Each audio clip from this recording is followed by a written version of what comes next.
So anyways, I'm just polishing up this problem right here. Right. I'm at the county library here in Marina Del Rey being terrorized, mass stalked, gang stalked, authority stalked with helicopters and on foot. And I don't even have the right to come here without being terrorized by people that want to strip away your vote, your freedom of speech in this la-la land of terror, violence, fear, or else. Right? Where this essentially is worth what these days? I mean, if the LAUSD costs twice as much, 10 times as much, it ought to be 24 karat gold by now with all the money that's been poured into it. And what are we getting for our money? It's a knucklehead factory and a crime factory. And who's clogging up the prison system? It ain't the people from Thousand Oaks. So I'm gonna sit here and do this problem for a second or two now that I'm gonna finish this one right here that I've been working on. This is a problem right here. It's a simple little problem actually, but there's a lot to it, a lot you gotta be aware of in order to be able to do stuff like this.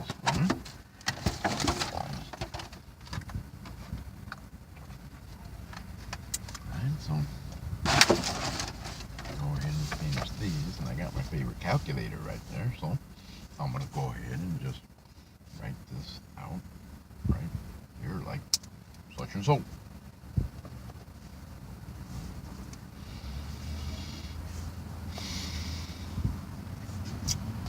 You know, I'm just gonna leave this to 3 places, which is gonna be 6.28. That's pi, right? That's twice pi. And then you're gonna go ahead and do this right here. Let me get a calculator on that. It's just a little quick formula. 10 divided by 9.8. That gives you this big giant number right here. Right? I don't think I need to take it out to that many places, but I will. 1.02, because the book rounds, you know, from this old book that I like to look at, because some of the examples like it used, the old 35 millimeter cameras and stuff like that, you're not going to find that in any new textbooks. That was, you know, one of the biggest status symbols of 30 years ago. Right next to your job and your car and your house was, you know, your Minolta camera or your Olympus camera or your Pentax or whatever, right?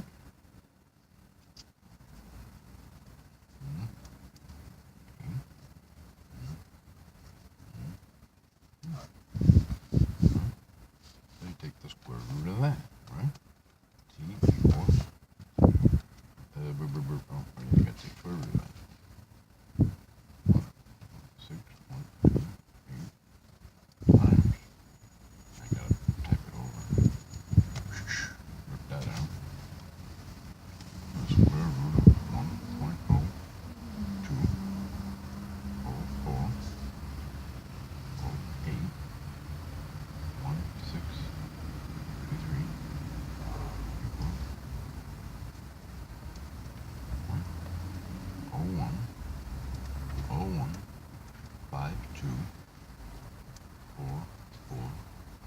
6, and you multiply that, right, times 6.28 equals roughly 6.34, 6.28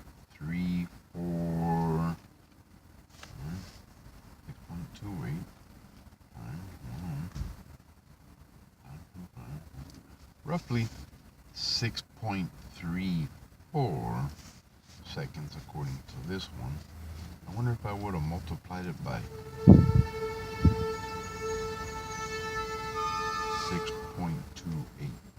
what would it come out? Well, anyways, we'll go ahead and keep this as time in seconds rounded to 6.34 seconds right there, right? All right. Seconds, and then the inverse function here, right, where f equals 1 over t, to find the frequency rather than the period of a simple pendulum, you would just have f equals 1 over 6.34 seconds, right? So you go clear. 1 divided by 6.34 equals 157, a frequency of 157, right?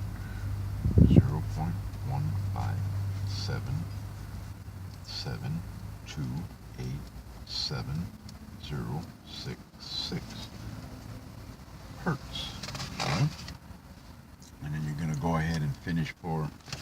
Now go ahead and solve that in this formula right here, which is really f equals 1 over 2 pi and the square root of mk. But this is what it boils back to, GL, right? Because g is an acceleration, which is a rate, divided by length, which is a distance. And then when you have a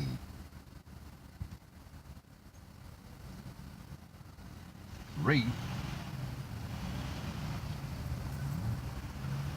when you have a distance divided by a length, in this case, you're going to go ahead and get,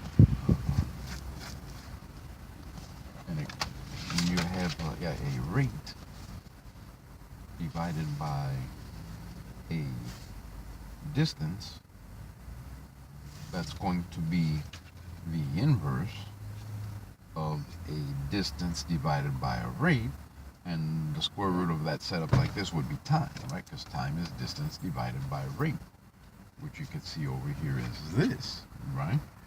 L, which is distance, g, which is an acceleration, Earth's free fall, 9.8 meters per second, constant acceleration is a rate, and that comes back to time. We switch them around, that's the inverse of that, and for this purpose of this type of problem, that's the frequency of the vibration of a pendulum right there. Right, so go ahead and show that in a formula. Well, you got to show that. Here, let me get another piece of paper out. Hold on a second. Let me pause this for you.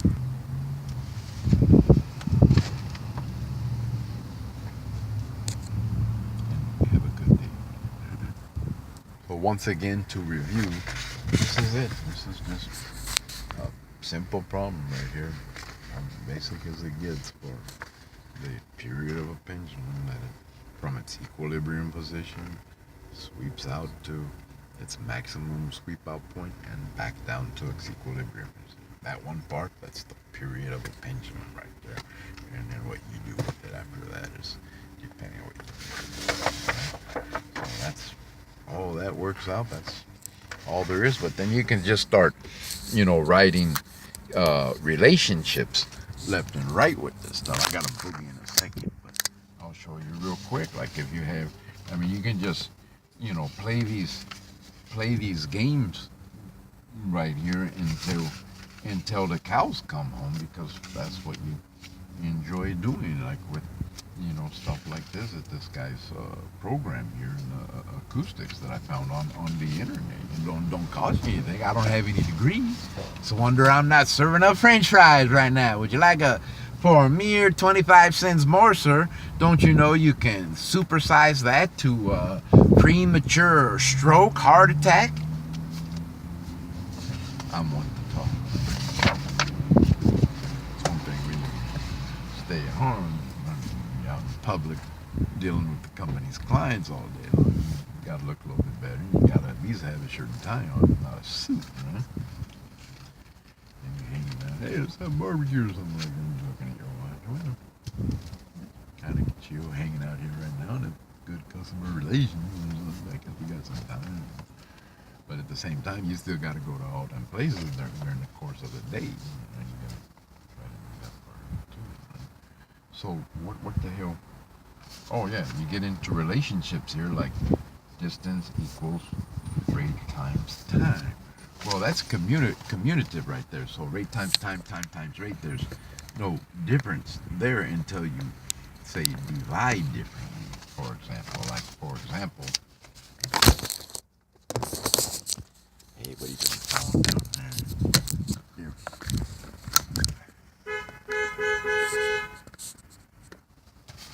Here. If rate equals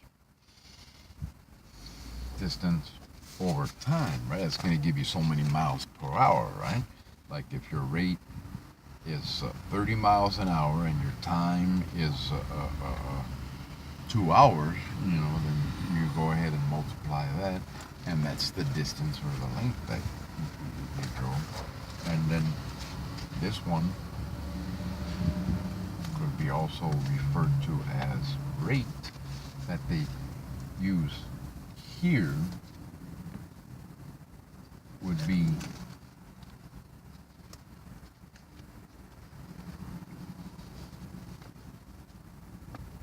G, would be a rate, an acceleration, right?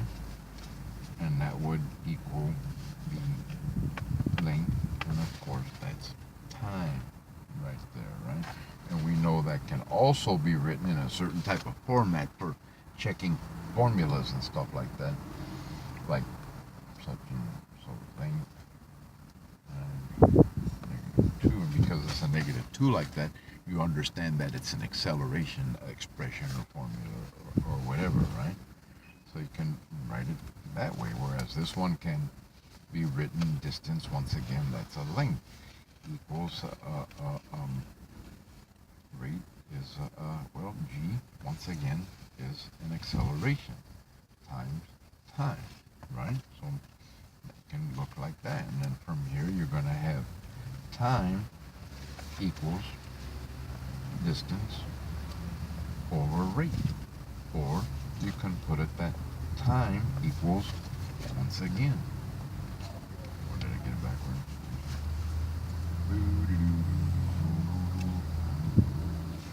That time equals distance over rate. That's correct. Or time equals L over G, which is basically the form that you use when you're doing it up here, right, for the period of a pendulum. But if you reverse this right here, and you say time equals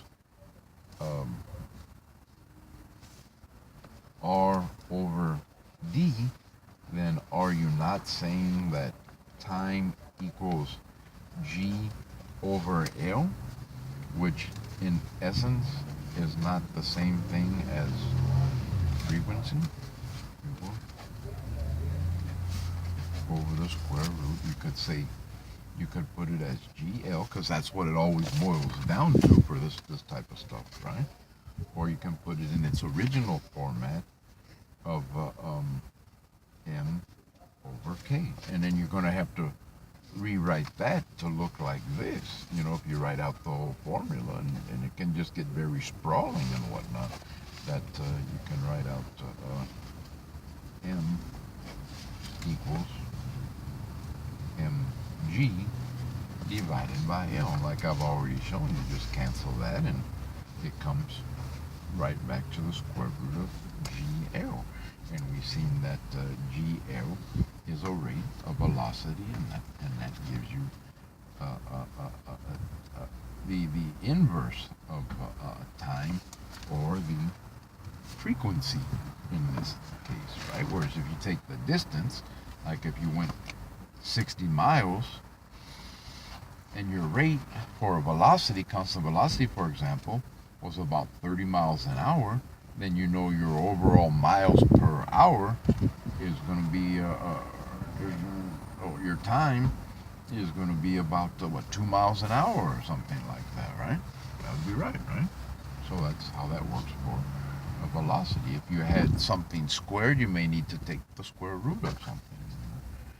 So that's how all this stuff works out. And another way to check these figures for frequency, for example, with all these different formulas you can come up with, and don't forget, Hooke's formula, right, of F equals, I had to review that one recently myself, right, which is that, no, I think I got it backwards,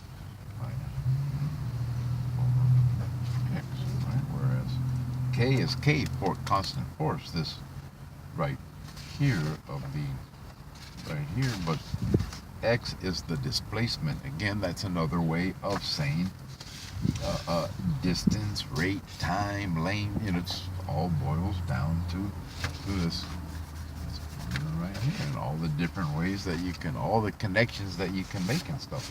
And for me, this was coffee break type stuff. But I get in trouble for